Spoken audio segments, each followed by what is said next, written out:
नमस्कार। सरोकार क्लासेस के इस ऑनलाइन प्लेटफॉर्म पर आप सभी का हार्दिक स्वागत अभिनंदन है।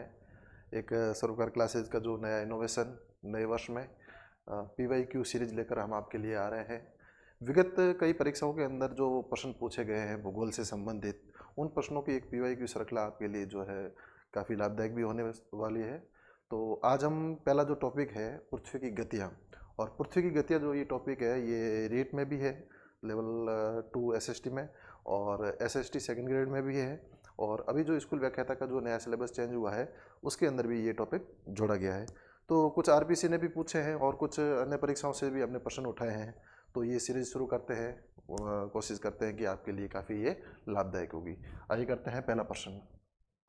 पृथ्वी की गतियों में पहला जो प्रश्न है, पृथ्वी व सूर्य की निकटतम दूरी वाली स्थिति को कहते हैं उपसौर, अपसौर, अब्बू और उब्बू। इसमें अगर अपन बात करें तो उब्बू और अब्बू का जो संबंध है वो सूर्य और पृथ्वी के निकटतम और दूर स्थिति से नहीं होकर के चंद्रमा की निकटतम और दूर स्थिति से है। तो ये दोनों ऑप्शन क्या हो गए? गलत हो गए। और इसमें निकटतम का पूछा है तो निकटतम में हो जाएगा उपसौर। सूर्य पृथ्वी की जो परिक्रमा जो पथ होती है वो दीर्घवृत्तीय होती है। दीर्घवृत्तीय पथ होने के कारण जो है इसमें कई सारे चेंज होता रहता है। कभी पृथ्वी जो है सूर्य के अधिक निकट आ जाती है, कभी बहुत दूर हो जाती है। तो ये जो अधिकतम जो दूरी होती है ये कहलाती है अपसौर, और जो निकटतम जो दूरी होती है वो कहलाती है उपसौर। और ये दूरी लगभग जो उपसौर जो दूरी होती है ये होती है लगभग 14 करोड़ 70 लाख किलोमीटर, और ये अधिकतम जो दूरी होती है अपसौर ये होती है 15 करोड़ 20 लाख किलोमीटर। तो इसका सही उत्तर हो जाएगा आपके उपसौर। उब्बू पृथ्वी और चंद्रमा की निकटतम स्थिति को कहते हैं, जबकि अब्बू पृथ्वी व चंद्रमा की सबसे जो दूरस्थ स्थिति होती है उसको कहते हैं। चलते हैं नेक्स्ट प्रश्न के ऊपर। ये प्रश्न वैसे कई परीक्षाओं के अंदर पूछा गया है। इसमें एक तो है शरद विषुव, फिर है शीत संक्रांति, फिर है बसंत विषुव और ग्रीष्म संक्रांति। तो ये शरद विषुव और वसंत विषुव ये दो एक ऐसे हैं जहाँ पर सूर्य की किरणें विषुवत रेखा के ऊपर पड़ती है। तो शरद विषुव जो होता है वो आपने होता है 22 से 23 सितंबर को। इसका हो जाएगा 3, एक का हो जाएगा 3, एक में 3, 2 में ऑप्शन में है। शीत संक्रांति, शीत संक्रांति कब हो जाएगी? ये हो जाएगी आपके 21 से 22 दिसंबर को। वसंत विषुव, वसंत विषुव कब होता है? ये हो जाएगा आपके, इसको ऐसे कर सकते हैं 3, 4, 2, वसंत विषुव हो जाएगा आपके 20 से 21 मार्च, और ग्रीष्म संक्रांति हो जाएगी 20 से 21 जून 1।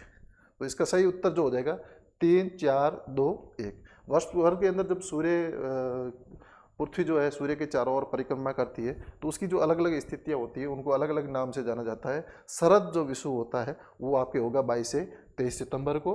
शीत संक्रांति जो होगी वो होगी 21 से 22 दिसंबर को। वसंत विषुव जो होगा वो होगा 20 से 21 मार्च को, और ग्रीष्म जो संक्रांति होगी वो होगी आपके 20 से 22 जून के मध्य। तो इसका जो सही उत्तर हो जाएगा वो आपके हो जाएगा 3, 4, 2, 1। चलते हैं नेक्स्ट प्रश्न की ओर। सभी देशांतर रेखाएं होती है, ऐसा एक प्रश्न और भी है आगे, तो इसकी अभी ज़्यादा व्याख्या यहाँ पर नहीं करेंगे अपन। ध्रुवों से विसर्जित रेखाएं होती है, और इसकी पूर्ण जो व्याख्या करेंगे वो एक आगे प्रश्न और है, तो उस समय उसकी जो है अपन पूरा देख लेंगे कि देशांतर रेखाएं क्या होती है और देशांतर व्रत क्या होता है। तो इसका उत्तर अभी आप केवल इतना देख लीजिए, ध्रुवों से विसर्जित रेखाएं जो होती है वो होती है देशांतर रेखाएं। ये प्रश्न वैसे ज्वार-भाटा से संबंधित है, लेकिन इसका भी संबंध कहीं ना कहीं पृथ्वी की गतियों से है। पृथ्वी की घूर्णन गति दोगुना हो जाने के कारण किसी स्थान पर आने वाले अर्धदैनिक ज्वार में जितना विलंब होगा वह क्या है? तो पृथ्वी जब अपने अक्ष के ऊपर घूर्णन करती है तो चंद्रमा का जो ज्वारीय बल होता है, चंद्रमा का आकर्षण शक्ति होती है, उसके कारण जो है पानी जल समुद्री जल जो है ऊपर उठता है, तो उसे अपन ज्वार कहते हैं। और जब ये अपने अक्ष के ऊपर इस प्रकार से घूमती है, घूर्णन करती है, तो घूर्णन करने के फलस्वरूप जो भाग चंद्रमा के सामने होता है वहाँ आता है उच्च ज्वार, और ठीक उसके विपरीत जो है अपकेंद्रीय बल के प्रभाव के कारण जो है निम्न ज्वार आता है। तो उच्च ज्वार और जो आता है उसको अपन दैनिक ज्वार भी कहते हैं, और जो निम्न ज्वार आता है उसको अपन अर्ध दैनिक ज्वार भी कहते हैं। तो वास्तव में सामान्य स्थितियों के अंदर दैनिक ज्वार और अर्ध दैनिक ज्वार के अंदर 26 मिनट का अंतर होता है। लेकिन यहाँ इसने पूछा कि पृथ्वी की घूर्णन गति अगर दोगुना हो जाएगी, जितनी वास्तव में अभी है उससे अगर दोगुना हो जाती है तो ये कितना रह जाएगा, पृथ्वी की घूर्णन गति दोगुना हो जाने के कारण ये क्या रह जाएगा, 13 मिनट। तो इसका सही उत्तर जो है वो क्या हो जाएगा, 13 मिनट।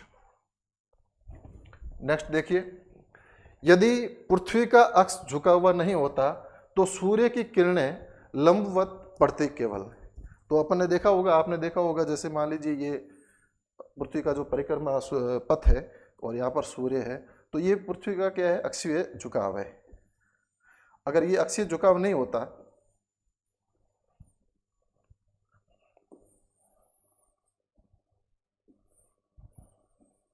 ये अगर अक्षीय झुकाव नहीं होता तो सूर्य की किरणें कहाँ पर पड़ती, सीधी सीधी विषुवत रेखा के ऊपर वर्षभर पड़ती।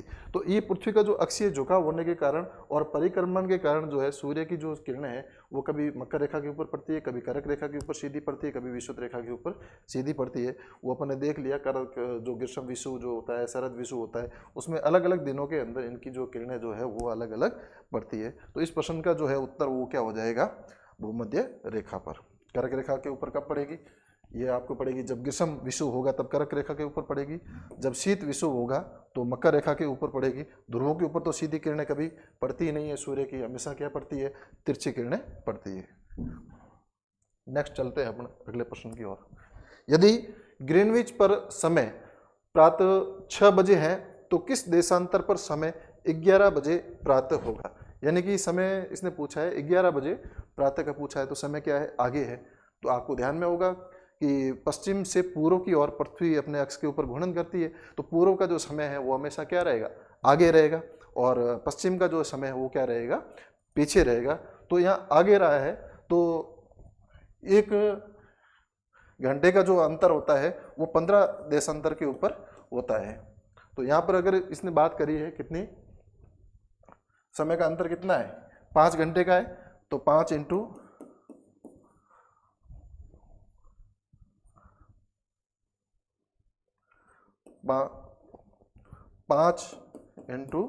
15, ये कितना हो जाएगा, 75। अब 75 डिग्री अक्षांश जो है देशांतर जो है वो पूर्व होगा या पश्चिम होगा। तो यहाँ पर ये समय आगे है तो वो क्या हो जाएगा, पूर्व हो जाएगा। तो इसका जो सही उत्तर है वो अपना क्या हो जाएगा, 75 डिग्री पूर्व देशांतर। पृथ्वी अपने अक्ष के ऊपर पश्चिम से पूर्व दिशा के अंदर घूर्णन करती है, इस कारण जो है पूर्व का जो समय है, पूर्व दिशा के अंदर जो समय है वो हमेशा आगे रहेगा, पश्चिम दिशा के अंदर जो समय रहेगा वो क्या रहेगा, पीछे रहेगा। इस प्रकार से जो इस प्रश्न का जो उत्तर निकल के आएगा वो आ जाएगा ऑप्शन नंबर 3, 75 डिग्री पूरी देशांतर। नेक्स्ट प्रश्न की अगर अपन बात करें, यदि पृथ्वी का घूर्णन बंद हो जाए तो प्रभावित होगा। बहुत ही अच्छा प्रश्न है, सेकंड ग्रेड एग्जाम 2016 के अंदर ये प्रश्न पूछा गया है। पृथ्वी का घूर्णन बंद हो जाए तो क्या प्रभावित होगा। दिन रात का बनना, बिल्कुल दिन रात का बनना किससे प्रभावित होता है, पृथ्वी के घूर्णन के कारण ही होता है। दिन रात की अवधि। नेक्स्ट है ऋतुओं का बनना और पृथ्वी का अपकेंद्रीय बल। तो यहाँ पर जो ऋतुओं का बनना जो है उसका और पृथ्वी के घूर्णन से कोई संबंध नहीं होता है।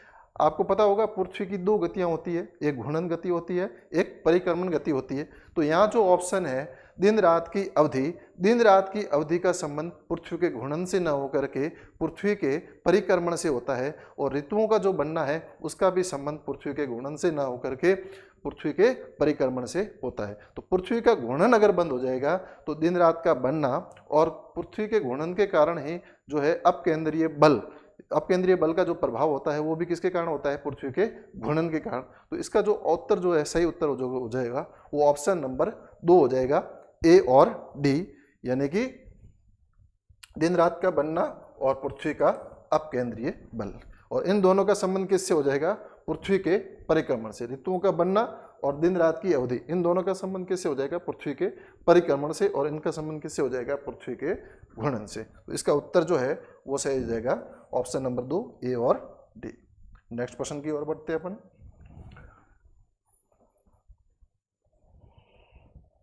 अगला जो प्रश्न है, कुछ स्टेटमेंट दिए हुए हैं, इस स्टेटमेंट में से जो प्रश्न का जो है उत्तर अपन को निकालना है। स्टेटमेंट क्या है, सभी अक्षांश रेखाओं की परिधि समान होती है। पहला जो स्टेटमेंट है, सभी अक्षांश रेखाओं की परिधि समान होती है, नहीं होती है। विषुवत रेखा की परिधि अधिक होती है। विषुवत रेखा से ध्रुवों की ओर जाने पर अक्षांश रेखाओं की परिधि क्या होती जाती है, घटती जाती है। तो पहला स्टेटमेंट क्या हो जाएगा, गलत हो जाएगा। सभी अक्षांश रेखाएं ग्लोब को दो बराबर भागों के अंदर बांटती है, ये स्टेटमेंट क्या हो जाएगा, गलत हो जाएगा, क्योंकि सभी अक्षांश रेखाएं ग्लोब को दो बराबर भागों के अंदर नहीं बांटती है। तो ये स्टेटमेंट भी आपके क्या हो जाएगा, गलत हो जाएगा। नेक्स्ट है, सभी अक्षांश रेखाओं का काल्पनिक समतल भू केंद्र से गुजरता है, ये स्टेटमेंट भी क्या हो जाएगा, गलत हो जाएगा, क्योंकि सभी अक्षांश रेखाओं का काल्पनिक समतल भू केंद्र से नहीं गुजरता है। नेक्स्ट है, सभी अक्षांश रेखाएं लगभग समदूरस्थ होती है। अब इस स्टेटमेंट के अंदर भी थोड़ी सी दिक्कत है, क्योंकि आरपीसी ने पूछा है और ऐसा का ऐसा प्रश्न आरपीसी ने आगे और भी एक पूछा हुआ है। तो सभी अक्षांश रेखाएं लगभग समदूरस्थ होती है, ये बात तो सही है, लेकिन मामूली सी जो है इसमें अंतर होता है, क्योंकि पृथ्वी का चपटा होने के कारण ध्रुवों की ओर जाते हैं तो इनके मध्य की जो है दूरी है वो बढ़ती हुई है। तो यहाँ पर जो है केवल इसका जो उत्तर होगा वो क्या होगा, केवल ऑप्शन नंबर डी, यानी कि पृथ्वी सभी अक्षांश रेखाएं लगभग समदूरस्थ होती है, यानी कि अक्षांश रेखाओं के अंदर जो है अंतर बहुत ही कम देखने को मिलता है। और ऐसा प्रश्न आरपीसी ने एक और भी पूछा है जिसका उत्तर थोड़ा सा इससे डिफरेंट होगा।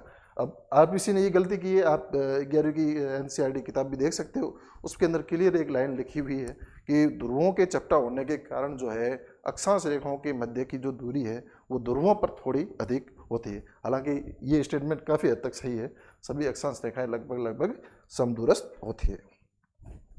अगले प्रश्न की ओर बढ़ते हैं अपन, और इसमें जो है सत्य कथन है, इसमें जो है सही कथन कौन सा है वो अपन को निकालना है। सभी देशांतर वृत्त होते हैं, ये स्टेटमेंट गलत हो जाएगा। सभी देशांतर जो है, ये प्रश्न पहले भी आ चुका है, अपन ने डिस्कस किया था। सभी देशांतर वृत्त नहीं होते हैं, सभी देशांतर क्या होते हैं, ध्रुवों से विसर्जित रेखाएं होती है। अगला प्रश्न है, सभी देशांतर दीर्घवृत्त है, ये भी स्टेटमेंट क्या हो जाएगा, गलत हो जाएगा। सभी देशांतर दीर्घवृत्त नहीं होते हैं। सभी देशांतरीय वृत्त दीर्घवृत्त है, ये भी गलत हो जाएगा स्टेटमेंट। सभी देशांतरीय वृत्त होते हैं। इसमें दिक्कत क्या है, जैसे मान लीजिए ये ग्लोब है, अब यहाँ से जो ये रेखा है, जो देशांतर रेखा है, ठीक है ना, तो ये तो क्या होगी, ध्रुवों से विसर्जित रेखा होगी। जब इसको अपन पूरा सर्किल बनाएंगे, जैसे इधर से जाएगी और ये पीछे से यूं घूम के यूं आएगी, जब ये पूरा सर्किल बनेगा, सभी देशांतरीय जो वृत्त है पूरा, जब ये सर्किल जब बनता है तो वो वृत्त होता है। यहाँ पर ये स्टेटमेंट जो है वो चौथा स्टेटमेंट सही हो जाएगा। और ये जो है सभी देशांतर जो है ये वृत्त नहीं होते हैं, सभी देशांतर क्या होते हैं, ध्रुवों से विसर्जित रेखाएं होती है। तो यहाँ पर देखिए बहुत ही माइनर अंतर है इसमें स्टेटमेंट में, और इस स्टेटमेंट के अंदर बहुत ही मामूली सा अंतर है। आप इसको जो है समझ सकते हैं इस प्रश्न को लेकर के। चलते हैं नेक्स्ट प्रश्न की ओर। वसंत विषुव घटित होता है, इसकी बात अपन ने पहले भी कर चुके हैं, ये प्रश्न वैसे पहले भी आ चुका है। वसंत विषुव कब घटित होगा, ये आपके हो जाएगा 20 से 22 मार्च के बीच में। वहां अपन ने बात करी थी शरद विषुव की, तो शरद विषुव कब होता है, 21 से 23 सितंबर के बीच में कौन सा विषुव होगा, शरद विषुव होगा। 21 और 22 जनवरी को वैसे कोई विषुव होता नहीं है, 22 और 23 अगस्त, तो ये दोनों स्टेटमेंट तो पहले क्या हो गए, गलत हो गए। जबकि 21 और 23 सितंबर के बीच में कौन सा होता है, शरद विषुव होता है। तो ये ध्यान में रखना, ये प्रश्न वैसे मैं मिलान करने वाले में पहले भी जो है, ये प्रश्न जो है ये बहुत ही प्यारा प्रश्न है, और इसमें लिखा नहीं है कि कौन सी परीक्षा में आया हुआ है। ये वास्तव में आईएएस प्रारंभिक परीक्षा के अंदर पूछा गया प्रश्न है, यूपीसीपीटी में पूछा गया था। और इसमें कुछ 3 स्टेटमेंट दिए हुए हैं, और सत्य कथन अपन को जो है निकालना है कि इसमें से सत्य कथन कौन कौन से हैं। ऋतुओं में परिवर्तन होता है, प्रश्न क्या है, ऋतुओं में परिवर्तन होता है। पहला ऑप्शन है पृथ्वी के घूर्णन के कारण, दूसरा ऑप्शन है पृथ्वी के परिक्रमण के कारण, तीसरा ऑप्शन है पृथ्वी के अक्षीय झुकाव के कारण। ये बात अपन पहले भी कर चुके हैं कि पृथ्वी की 2 गतियां होती है, एक होती है परिक्रमण गति और एक होती है घूर्णन गति। तो घूर्णन गति के कारण जो है वो क्या होता है, दिन और रात बनते हैं, जबकि पृथ्वी ऋतुओं के अंदर परिवर्तन और दिन और रात की जो अवधि का जो संबंध है वो किसके कारण होता है, पृथ्वी के परिक्रमण के कारण। लेकिन पृथ्वी का परिक्रमण होता और पृथ्वी का अक्षीय झुकाव नहीं होता तो भी ऋतुओं के अंदर परिवर्तन नहीं देखने को मिलता। ये प्रश्न भी अपन पहले कर चुके हैं कि पृथ्वी का अगर अक्षीय झुकाव नहीं होता तो क्या होता है, सूर्य की जो सीधी किरणें वो हमेशा विषुवत रेखा के ऊपर पड़ती और ऋतुओं के अंदर परिवर्तन अपन को देखने को नहीं मिलता। तो इसमें दोनों ये दो स्टेटमेंट जो है बी और सी, ये दो स्टेटमेंट सही है। पृथ्वी के परिक्रमण के कारण और अक्षीय झुकाव के कारण ही अपन को जो है ऋतुओं के अंदर जो है परिवर्तन देखने को मिलता है और दिन और रात की अवधि में परिवर्तन देखने को मिलता है। पृथ्वी के घूर्णन के कारण जो है एक तो होता है दिन और रात का बनना और दूसरा होता है अपकेंद्रीय बल। तो यहाँ पर जो है ऑप्शन क्या हो जाएगा, बी और सी सही हो जाएगा। ऑप्शन नंबर 2 इसका जो है सही उत्तर हो जाएगा। नेक्स्ट जो प्रश्न है ध्रुवों की ओर, ये प्रश्न बहुत ही बढ़िया प्रश्न है और इस प्रश्न को लेकर के आरपीसी के अंदर पहले भी अपन एक देख चुके हैं। इससे पहले एक प्रश्न ऐसा पूछा जा चुका है। ध्रुवों की ओर अक्षांश रेखाओं के मध्य की दूरी धीरे धीरे घटती है, घटती तो है ही नहीं, स्थिर रहती है, धीरे धीरे बढ़ती है, तेजी से घटती है। और इसका जो उत्तर जो है आरपीसी ने माना है धीरे धीरे बढ़ती है और वास्तव में बिल्कुल एकदम सही बात है, क्योंकि ध्रुवों के चपटा होने के कारण विषुवत रेखा से अपन जैसे जैसे ऊपर की ओर जाते हैं लगभग अक्षांश रेखाओं के मध्य जो दूरी है वो समदूरस्थ होती है, लेकिन ध्रुवों के समीप जाने पर इसके अंदर क्या होती है, धीरे धीरे वृद्धि होती है। तो इस प्रश्न का जो है सही उत्तर हो जाएगा वो क्या हो जाएगा, ध्रुवों की ओर अक्षांश रेखाओं के मध्य की जो दूरी है वो क्या होती है, धीरे धीरे बढ़ती है। अगला जो प्रश्न है, ये प्रश्न टाइम को लेकर के पूछा गया है, सॉरी प्रतिध्रुव स्थिति को लेकर के पूछा गया है। 40 डिग्री उत्तरी अक्षांश व 140 डिग्री पूर्वी देशांतर की प्रतिध्रुव स्थिति जो है वो क्या होती है। प्रतिध्रुव का मतलब ऐसा होता है उसकी एकदम अपोजिट साइड। जैसे मान लीजिए प्रतिध्रुव जो होता है वो पूरी पृथ्वी को 2 बराबर भागों के अंदर बांटता है। अब जैसे मान लीजिए ये पृथ्वी है, अगर अपन बात करेंगे इसको अगर यहाँ से काटोगे तो ये 2 बराबर भाग कहाँ से हो गए, यहाँ से काटेंगे तो ऐसे यूँ काटेंगे ना तो बराबर होंगे। अगर यहाँ से अगर सीधा काट लिया तो ये 2 बराबर भाग नहीं होंगे। अब जैसे मान लीजिए अगर यहाँ से काटा तो भी बराबर भाग नहीं होंगे, तो ऐसा कैसे अपन को काटना पड़ेगा, यूँ तिरछा जब काटेंगे ऐसे यूँ तो ये 2 बराबर भागों के अंदर होगी। तो प्रतिध्रुव जो होता है वो पृथ्वी को 2 बराबर भागों के अंदर विभाजित करता है। तो 40 डिग्री उत्तरी अक्षांश और 140 डिग्री पूर्वी देशांतर की जो प्रतिध्रुव स्थिति होगी वो क्या हो जाएगी आपके 40 डिग्री दक्षिणी और 40 डिग्री पश्चिमी। ऐसे आप देखेंगे अगर ग्लोब के अंदर तो 140 डिग्री पूर्वी देशांतर के ठीक जो पीछे की दिशा के अंदर जो देशांतर होगा, क्योंकि देशांतर क्या होता है, वास्तव में एक वृत्त होता है, सर्किल होता है। देशांतर रेखाएं तो ध्रुवों से विसर्जित रेखाएं होती है, वो तो एक सिंगल रेखा होगी, लेकिन जो उसके जो पीछे की साइड में जो रेखा होगी एकदम जो इसके अपोजिट साइड के अंदर होगी, जहाँ से पृथ्वी 2 बराबर भागों के अंदर विभाजित होती है, वो रेखाएं कौन सी हो जाएगी। और ये प्रश्न जो है इस बार और भी अच्छे तरीके से पूछा जा सकता है, क्योंकि इसको लेक्चरर के अंदर पहली बार इस सिलेबस के अंदर शामिल किया है, तो इससे और भी कई सारे प्रश्न ऐसे निकल के आ सकते हैं। तो प्रतिध्रुव जो है वो पृथ्वी को 2 बराबर भागों के अंदर विभाजित करती है। 40 डिग्री उत्तरी अक्षांश और 140 डिग्री पूर्व देशांतर की प्रतिध्रुव स्थिति क्या होगी, 40 डिग्री दक्षिणी और 40 डिग्री पश्चिमी देशांतर। अगला प्रश्न है ग्रीनविच के 75 डिग्री पूर्वी देशांतर का प्रतिध्रुव देशांतर कौन सा है। अब इसने पूछा है पूर्वी देशांतर है, तो पूर्वी देशांतर ग्रीनविच के 75 डिग्री पूर्वी देशांतर का प्रतिध्रुव, तो पश्चिम पूर्व के जो 75 डिग्री देशांतर है उसका जो प्रतिध्रुव जो होगा वो पूर्व का क्या हो जाएगा, पश्चिम हो जाएगा। तो यहां पर क्या हो जाएगा, ये हो जाएगा 155 डिग्री पश्चिम, सॉरी 155 डिग्री नहीं होगा, 105 डिग्री होगा, 75 निकालना है ना 180 में से। तो इसका जो है राइट आंसर जो है आपके राइट आंसर जो है वो क्या हो जाएगा, इसमें थोड़े से क्रम भी से गलत लिखे हुए, तो 105 डिग्री पश्चिमी जो है 105 डिग्री पश्चिमी जो है, क्योंकि प्रतिध्रुव अपन ने पहले भी बात करी है कि पृथ्वी को 2 बराबर भागों के अंदर विभाजित करेगा। तो यहाँ ये पूछा है ग्रीनविच के 75 डिग्री पूर्वी देशांतर, यानी कि इधर का जो 75 डिग्री है तो वो पश्चिम का जो है 180 में से 75 क्या हो जाएगा, माइनस हो जाएगा। 180 में से 75 अगर अपन माइनस करेंगे तो उसका आंसर जो आएगा 105 डिग्री पश्चिम देशांतर, जो इसके ठीक विपरीत दिशा के अंदर होगा, जहाँ से पृथ्वी जो है 2 बराबर भागों के अंदर विभाजित होगी, वो देशांतर कौन सा होगा, 105 डिग्री पश्चिमी देशांतर। तो इसका जो उत्तर है वो अपने क्या हो जाएगा, ऑप्शन नंबर ये 1 2 3 जो ऐसे हैं, इसका ये ऑप्शन नंबर 3 हो जाएगा। अगला जो प्रश्न है, पृथ्वी के परिक्रमण का कौन सा प्रभाव नहीं है।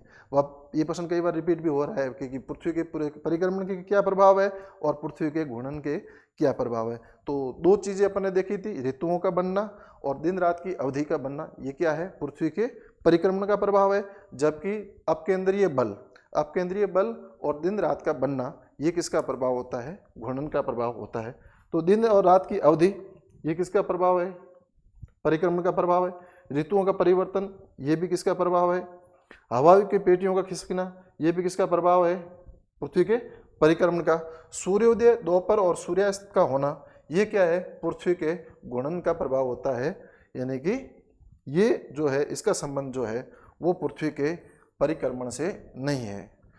और कहीं ना कहीं जो ऋतुओं के अंदर परिवर्तन होता है, उसी के कारण हवाओं की जो ये पेटियां हैं, आपने देखा होगा जो पेटियां हैं, ध्रुवीय पवनें हैं, जैसे पछुआ पवनें हैं, व्यापारिक पवनें हैं, इनकी स्थिति के अंदर जो ऊपर नीचे होती रहती है, अंतर अपन को जो देखने को मिलता है, वो किसके कारण होता है, पृथ्वी के परिक्रमण के कारण होता है। तो इसमें पूछा है प्रभाव नहीं है, तो कौन सा हो जाएगा, सूर्योदय, दोपहर और सूर्यास्त का होना। अगला जो प्रश्न है, ग्रीनविच तथा थिम्पू के मध्य 90 डिग्री का अंतराल है। जब ग्रीनविच पर दोपहर के 12 बजे हैं, तो इस अवधि में थिम्पू में क्या समय हुआ होगा। अब सबसे पहले तो यह है कि थिम्पू ग्रीनविच के पूर्व में है या पश्चिम में। थिम्पू कहाँ पर है, भूटान में। तो थिम्पू जो है ग्रीनविच के क्या हो जाएगा, पूर्व में। पूर्व में है तो समय क्या होगा, आगे होगा। ठीक है, ग्रीनविच के ऊपर समय अभी क्या है, 12 बजे है, और 15 डिग्री देशांतर के ऊपर 1 घंटे का अंतर होता है। तो 90 के अंदर अगर अपन 15 का भाग देंगे तो अपने पास क्या आ जाएगा, 6 घंटे का। ठीक है ना। तो 12 बजे अगर ग्रीनविच के ऊपर अगर मान लो 12 बजे हैं, तो थिम्पू के अंदर समय जो है क्या होगा, दोपहर के 12 बजे, तो थिम्पू के अंदर समय क्या होगा, शाम के 6 बजे। तो इसका जो आंसर है वो क्या हो जाएगा, शाम के 6 बजे, 6 बजे अपराह्न। ये इसका जो है सही आंसर हो जाएगा। अगला प्रश्न है, शीत अयनांत को 90 डिग्री दक्षिणी अक्षांश पर सूर्य की किरणों का आपतन कोण क्या होगा।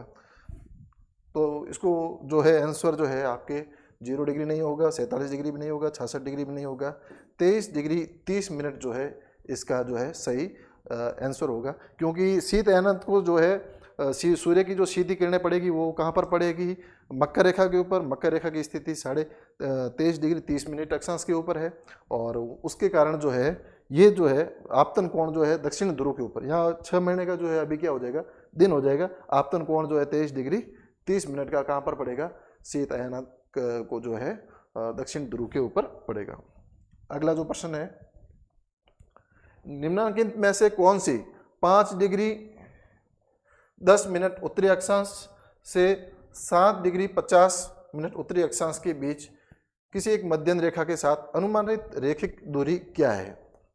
तो इसको अगर आपको निकालना हो तो दो अक्षांश रेखाओं के मध्य की दूरी कितनी होती है, 111 किलोमीटर। और यहाँ पर अंतर कितना है, 2 डिग्री